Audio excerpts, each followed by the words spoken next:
महिनाभर टिकणाऱ्या गुळाच्या कापण्या बनवण्यासाठी इथं मी 3 वाटी किसलेला गुळ घेतला। तुम्ही कोणतीही 1 वाटी सेट करा आणि त्यानेच प्रमाण घ्या, म्हणजे कापण्या चुकणार नाही। 3 वाटी गुळासाठी 1.5 वाटी पाणी ओतलं आणि मीडियम गॅसवरती ठेवून गुळ वितळवून घ्यायचा।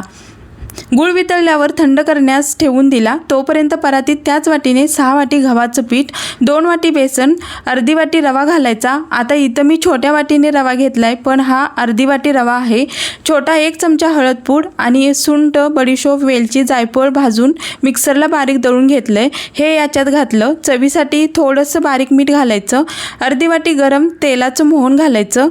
आता हे सर्व चांगलं एकजीव करून घ्यायचं। नंतर याच्यात गुळाचं पाणी थंड करून नंतर असं गाळणीने गाळून ओतायचं, म्हणजे गुळामध्ये असणारा खडा गाळणीत राहतो। पिठाचा अंदाज घेत थोडी थोडी करूनच गुळवणी ओता। लागल्यास पीठ घाला, पण हे परफेक्ट प्रमाण आहे। थोडासा पाण्याचा हात लागेल, नाहीतर एवढ्या गुळवणीत बरोबर मळून तयार होतं।